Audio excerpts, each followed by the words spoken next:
CFM, en Tarn-et-Garonne, le MAG. Madame, monsieur, bonjour. Rémi Taureau est là avec vous pour la prochaine demi-heure.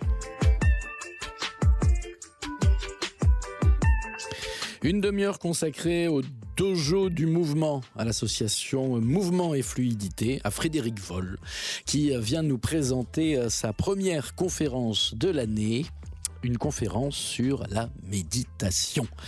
Bonjour Frédéric, comment ça va ? Oui, très bien. Attends, tu n'as pas de micro. Hop, ça y est. T'en as un. Merci, bonjour Rémi et merci de m'accueillir. C'est un plaisir. Et puis comme je crois qu'on a le droit de le faire jusqu'à la fin du mois de janvier, meilleurs vœux. Oui, aussi et à la radio bien sûr. Plein de sérénité, c'est ce que je souhaite. Chaque année, j'essaie de trouver un mot à souhaiter différent. Et sérénité, c'est pas mal, non ? Voilà. Quand on parle de méditation. Exactement, on démarre bien l'année comme ça. Ouais. Hein, la sérénité, c'est ce qu'on recherche quand on fait du Qigong. Oui, tout à fait, ouais. On cherche, je sais pas ce qu'on cherche. Beaucoup de choses. Ouais. Non, tout à fait. Bon après, on est comme dans une société qui est un peu agitée. Les gens, ils ont besoin de ça. Ils ont besoin de se retrouver en fait. Au fond, c'est peut-être. Je vais commencer par la conclusion, mais c'est vraiment l'idée de revenir à sa source profonde, à son être profond, comme on dit. Ouais. La pratique, ouais. J'imagine que dans le cadre de l'association Mouvement et Fluidité, justement, il y a un moment que tu as prévu avec peut-être tes élèves ou les membres de ton association pour faire justement les vœux. Qu'est-ce que tu leur souhaites ? Bon, c'est assez classique ce que je leur souhaite, mais bon, de toute façon, parce que quand ils arrivent déjà dans le dojo, automatiquement, il y a quelque chose il y a comme une programmation qui se fait. Voilà. Donc alors je réponds pas tout à fait à ta question d'ailleurs, mais il y a comme une programmation qui se fait où les gens ils savent qu'ils viennent là pour se poser, se déposer. C'est un peu ça, cette idée en fait de la méditation. Donc moi j'accueille les gens pour ça, entre autres, pas que ça, mais en tout cas pour qu'ils puissent déjà se poser, se déposer, laisser un peu leurs armes et leurs bagages à la porte du dojo, et puis se retrouver en fait, grâce au mouvement, grâce au Qigong, grâce aux pratiques de méditation. Ouais. Bon. Donc voilà. C'est ça que j'essaie de donner et que je leur souhaite aussi. Ça ressemble un peu à la sérénité, tout va bien. C'est ça. Alors, Frédéric Voll, cette conférence sur la méditation, intitulée Méditation, comprendre et pratiquer, elle va avoir lieu mercredi à 18h30 à la salle de conférence de l'ancien collège de Montauban. Exactement. Elle fait partie d'un cycle que tu as mis en place. Voilà, je fais un cycle de connaissance de soi. J'avais fait comme c'est l'hiver, donc on devrait être sur la logique d'hibernation. J'avais fait sur le recentrage. Et puis là, la méditation, c'est dans cette logique-là, aussi très interne. Et puis après, je ferai quelque chose sur l'énergie. C'est un vaste programme. Au mois de mars. Et puis au mois de mai, sur le moi, ou l'ego. Exactement, c'est un sujet... On en reparlera. Ouais, on en reparlera. C'est un sujet en radio qu'on connaît bien, l'ego. Ouais. Oui, sûrement. Il paraît qu'il en faut. Ouais. Quand on parle de méditation, on parle de quoi exactement ? Est-ce qu'on peut définir la méditation ? En fait, il y a une origine très ancienne qui est de 2000 ans avant Jésus-Christ, donc avant Bouddha même, puisque Bouddha c'est autour de 600 ans. Avant Jésus-Christ, qui vient de l'Inde, a priori. Il y a peut-être d'autres origines, il faudrait voir avec les archéologues et autres. Mais où on a trouvé des reproductions, des reliefs, des bas-reliefs de personnes en méditation. Ce qui se passe, c'est que ça vient de là. Bon, Bouddha a pratiqué, mais il n'y a pas que la méditation, disons, bouddhiste. Il y a aussi beaucoup de pratiques de méditation laïque maintenant. Notamment grâce à un Américain, John Kabat-Zinn, puis ça a été repris par une personne qui est plus connue en France, qui s'appelle Christophe André, qui est un psychologue, connu peut-être plus ou moins. Dans les milieux en tout cas, oui. autorisés, les gens on va qui dire. s'intéressent à la méditation. Lui qui a bien développé, vulgarisé, puis un moine bouddhiste aussi qui s'appelle Mathieu Ricard, qui était un biologiste au départ, qui a plongé... qui est un peu le représentant, entre guillemets, du Dalai Lama. Voilà. Alors, ça répond pas à ma Ça question. répond pas à la Qu'est-ce question. que c'est exactement? De quoi on parle quand on parle de Oui, méditation? Eh ben, ça va prendre toute l'émission pour l'expliquer. Il y a bien une formule, genre le petit Larousse ou Wikipédia. Qu'est-ce que ça dit? Oui, alors, le mot méditation, il n'est pas tout à fait approprié, parce que quand on pense à le mot méditer, c'est méditari à l'origine, pas militari. Méditari, on pense à réfléchir, réfléchir intensément. Même quand on regarde les définitions de petit Larousse, justement, il y a ça. Il y a un terme indien qui est plus approprié, qui s'appelle le dhyana,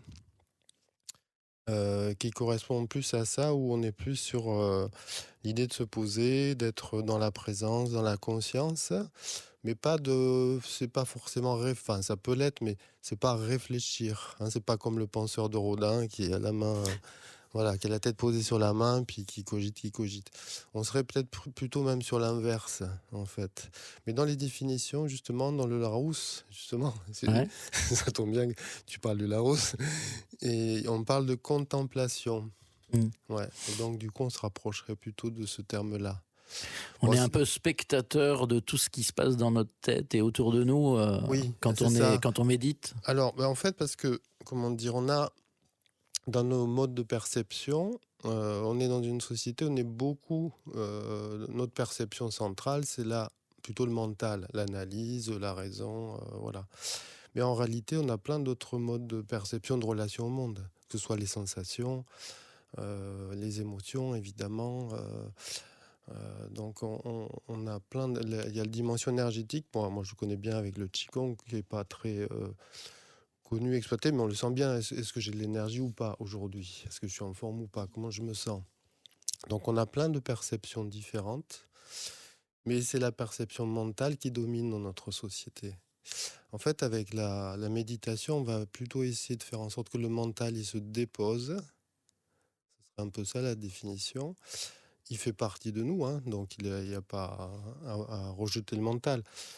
Mais c'est plutôt l'idée que ça se dépose pour que le reste puisse apparaître. On va rester là-dessus et marquer une première pause dans notre conversation. Frédéric Voll est notre invité aujourd'hui dans le MAC de CFM Montauban. Il organise une conférence méditation, comprendre et pratiquer le 17 janvier à 18h30 à la salle de conférence de l'ancien collège à Montauban. On revient dans un instant.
Le MAG de CFM Montauban en compagnie de Frédéric Voll. Donc, méditation, comprendre et pratiquer, c'est le thème donc de cette conférence. Une conférence pour quoi faire en fait ? À qui ça s'adresse ? Au grand public, aux personnes qui viennent au cours de Qigong ? Non, c'est vraiment le grand public. C'était pour ça l'idée, parce que de toute façon, il y a des débutants qui viennent au cours, qui ont besoin aussi d'être accompagnés. Mais c'est vraiment l'idée du grand public. Il y a l'idée de comprendre un peu tous les aspects de la méditation. Et puis même pendant la conférence, il y aura quelques petites pratiques. Bon, les gens seront dans des fauteuils bien confortables, assis sur un coussin de médite. Mais voilà, l'idée c'est de vraiment vulgariser, d'expliquer, parce que les gens, on voit quand même pas mal de choses maintenant sur la méditation. Et des fois, alors par rapport à ce qu'on disait tout à l'heure sur la définition, des fois on confond un petit peu la méditation avec la relaxation. Ouais. En fait, alors... L'un passe par l'autre, non ? Ouais, alors un ça peu se croise, effectivement. Ouais. Les limites sont difficiles. C'est-à-dire qu'il faut quand même être un peu relaxé avant de méditer, peut-être, non ? Oui, on va pas tout d'un coup là. Attends, bouge pas, je médite. Tu t'agis d'un coup. Tu es en train de faire du vélo, tu t'arrêtes d'un coup, tu médites. Ouais. Alors ça passe par ça, mais c'est pas, par exemple, des personnes. Il n'y a pas d'interdit, de toute façon. Moi, je pose pas. C'est juste, je dis ce qui me prouve juste, mais c'est pas forcément vrai. C'est que il y a des gens, par exemple, disent je médite allongé. Je dis là, tu vas plutôt presque dormir. C'est ce qui se passe souvent. Puisque la méditation, ce serait plutôt l'idée d'être en présence de ce qui se passe. Bon, évidemment, au niveau des ondes cérébrales, ça se ralentit, le rythme. Donc, du coup, ça veut dire on est dans des états un peu particuliers. Mais c'est pas l'idée de dormir. Au contraire, les moines bouddhistes, par exemple, je regardais un reportage justement sur le bouddhisme zen, la méditation zen. C'est assez amusant parce qu'ils filmaient toute la journée les gens de près. Puis on voyait de temps en temps les yeux qui commençaient à se fermer parce que si tu médites 6 heures, au bout d'un moment, c'est pas évident de rester vigilant. Est-ce qu'on médite sur une pensée particulière ? Parce que souvent on le dit ça dans le langage courant, on assène une phrase par exemple et puis on dit médite là-dessus. Mais oui. Est-ce qu'on médite sur une phrase ou au contraire non justement Alors souvent on médite plutôt... Alors, sur les différentes formes de méditation justement, il y a souvent une méditation de base qui est la méditation focalisée, c'est-à-dire qu'on se concentre, comme tu dis, sur une phrase. Alors là, on serait plutôt sur un son, sur un mantra. Ou ça, des fois, c'est des phrases en indien qui ont une certaine signification. C'est pas tellement ça, de réfléchir justement à un questionnement, une idée. C'est pas un questionnement qui peut... Ouais. Alors ça peut l'être, mais globalement, on est sur l'attention, ce qu'on appelle l'attention focalisée. C'est peut-être une des premières choses de la méditation, justement dans l'aspect très concret, si on rentre là. On se concentre sur quelque chose, sur un objet. Alors l'objet, ça peut être la respiration. Ça, c'est pratique parce qu'on l'a toujours sur soi, en général. Voilà. Ouais, si on l'a plus, ça craint. Ouais, des fois, on oublie un peu. Mais... Alors, on se concentre sur la respiration, sur son inspire, sur son expire. Et puis, on reste avec ça. Et on se rend compte que ce n'est pas évident de rester concentré là, sur cette sensation. On est sur une sensation. Donc, sur un son, par la méditation transcendantale, par exemple, sur les mantras. Chez les soufis, dans le tantrisme, on va se concentrer sur une partie du corps. Ça, c'est pas que ça, mais sur le cœur, par exemple. Il y a cette idée du cœur qui serait le lieu de la conscience, et pas le cerveau, en fait. C'est pour ça que, du coup, la méditation, ça change, c'est qu'on n'est pas dans le mental, mais on serait plutôt dans cette zone-là. Où on va se concentrer sur une bougie ou sur un mouvement. Je pense au derviche tourneur, par exemple. Oui, voilà, exactement. Parce qu'il y a la méditation en mouvement. Il y a différentes pratiques de méditation en mouvement. Les derviches tourneurs, c'en est une. Alors, c'est une pratique méditative qui va presque jusqu'à la transe, en fait. Mais c'est vrai que du coup, on n'est plus dans les pensées. Il y a quelque chose qui nous dépasse un peu et on ne sait pas trop. Est-ce que c'est ça l'état qu'on recherche l'état suivant, c'est-à-dire il y aurait relaxation, méditation et enfin, je sais pas. Oui, la transe, la transcendance. Ouais. L'idée, au final, ce serait plutôt simple. C'est de revenir à son essence profonde. Et en fait, ce qui se passe, on parlait de l'ego du moi tout à l'heure, C'est que ça, en fait, c'est juste, enfin, c'est nécessaire, mais en même temps, c'est ce qui nous perturbe, parce qu'on cogite, on aurait dû faire ça, on aurait dû faire ça, les obligations, Mmh. un statut social, etc., etc. Donc, voilà, donc toute la journée, on a des choses comme ça qui n'arrêtent pas de tournicoter. Et finalement, dans la méditation, on essaie de trouver un vide de la pensée et du mental, mais pour trouver finalement Mmh. une plénitude de soi-même. Parce que finalement, le moi, pardon, il nous perturbe et on n'est pas vraiment nous-mêmes, en fait, parce qu'on se crée des obligations. Mmh. Donc, l'idée, c'est plutôt se retrouver vraiment soi-même.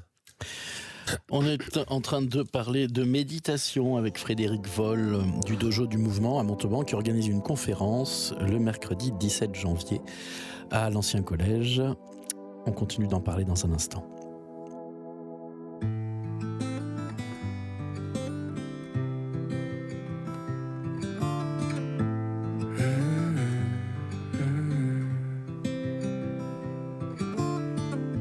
La mémoire est courte, l'été est cruel.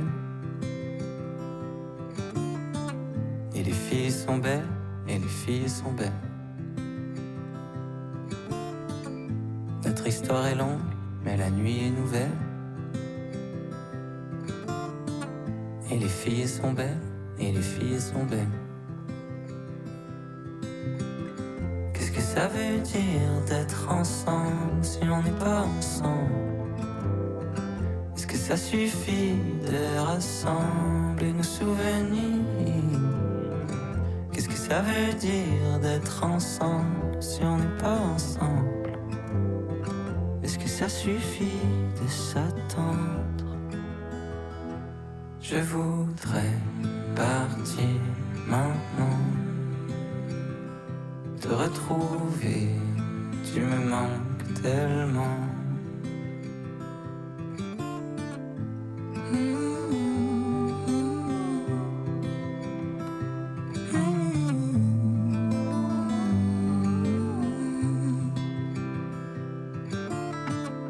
La mémoire est courte, l'été est cruel. Et les filles sont belles, et les filles sont belles. Les idées se trouvent, mais le corps se rappelle. Est-ce que tu te rappelles? Qu'est-ce que ça veut dire d'être ensemble si on n'est pas ensemble? Est-ce que ça suffit de rassembler nos souvenirs? Qu'est-ce que ça veut dire d'être ensemble si on n'est pas ensemble? Est-ce que ça suffit de s'attendre? Je voudrais partir maintenant, te retrouver, tu me manques tellement. Je voudrais partir maintenant, te retrouver, tu me manques tellement. Mais les filles sont belles, et les filles sont belles. Vous êtes bien sûr CFM, le MAC de Montauban consacré à la méditation, aujourd'hui en compagnie de Frédéric Voll. On continue notre petite conversation. C'est quoi les bienfaits de la méditation? À quoi ça sert? Qu'est-ce qu'on recherche? On parlait de concentration, justement. Ça aide vraiment à la concentration, à la capacité de concentration, d'attention et de mémoire aussi. Comme je disais, hein, on a tellement d'activités dans cette société, on a besoin de ce temps qui est tout simple en fait. Hein, ça n'a rien de mystique, la méditation justement, parce qu'il y a vraiment méditation laïque. C'est vraiment l'idée de revenir à la concentration, de se poser à l'attention. Il y a eu beaucoup d'études médicales les 20 dernières années. Il y a notamment, je parlais tout à l'heure de Mathieu Ricard, qui était docteur en génétique, avant de tomber, entre guillemets, dans le bouddhisme, qui a pas mal participé à ça, mais pas que lui. Par exemple, ça augmente les sensations, les sentiments positifs. Et ça a vraiment été étudié, parce que quand on ressent des sentiments positifs, comme la joie, la curiosité, l'enthousiasme, en fait, il y a l'activité électrique qui prédomine dans le cerveau, dans une zone précise qui est le cortex préfrontale gauche. C'est important. C'est important, ouais. Voilà. En tout cas, il y a cette activité électrique qui se déclenche plus quand on est sur des sentiments positifs. Et c'est des études qui ont été faites par imagerie, par résonance magnétique. Et ça correspond vraiment sur un groupe de méditation. C'est plus, comment dire, si on compare des groupes différents, les groupes de méditation, ils vont être plutôt dans cette activation de cette zone. Et en plus, on s'est rendu compte que ça inhibait cette pratique de méditation, dans cette logique-là, cette expérience, que ça inhibe en l'anxiété les sentiments négatifs. Voilà. Donc on devient plus positif en quelque sorte. Et on a les chercheurs pensent justement que ça a un effet à long terme même, dans la mesure où on médite régulièrement. Il y a aussi sur la prévention de troubles cardiovasculaires. Ouais. Parce que on sous-estime le pouvoir en fait de l'esprit finalement, qui là peut bien se développer avec les méditations. Ça réduit en fait les tensions artérielles en fait. Et des fois, on a des résistances à l'insuline aussi, qui sont gênantes. Et du coup, ça réduit cette résistance, ces pratiques de méditation. Ça va travailler aussi sur l'amélioration du système immunitaire, notamment au niveau des taux d'anticorps contre certains virus qui sont en train de m'attaquer. Qui sont en train d'attaquer. Pardon. Donc, le taux d'anticorps contre certains virus, il va être plus élevé chez les méditants. Voilà. Donc, il n'y a que du bonheur, en fait. Oui, il y a que du bonheur. Vous faites des cours de méditation le mercredi à 19h au Dojo du Mouvement. Tout à fait. Ouais. Et donc, juste avant ce mercredi, là, il n'y en aura pas, j'imagine, puisqu'il y a la conférence mercredi 17 janvier à 18h30 à l'Ancien Collège. Ça sera remplacé par la conférence où on fera quand même quelques pratiques de méditation. Bon. Le Qigong, ça continue toujours ? Oui. Bien sûr. Le Qigong, c'est un peu aussi... Alors, il y a les pratiques de mouvement, mais comme on parlait, tu parlais des soufis, c'est une forme de méditation en mouvement, quelque part. Oui. Parce qu'on est vraiment là... J'en ai pas trop parlé jusque-là, mais dans la méditation, il y a vraiment aussi de la présence sensorielle qui est importante. Bon, je ne veux pas tout dire. Non, il faudra venir à la conférence. C'est mercredi 17 janvier à 18h30 à l'Ancien Collège à Montauban. Merci Frédéric Voll d'être venu en parler. Je rappelle donc que le Dojo du Mouvement, c'est au foyer du Fort. Ouais, cette rue du Fort. Merci, au plaisir. Merci beaucoup. À bientôt. Vos podcasts et replays. CFMradio.fr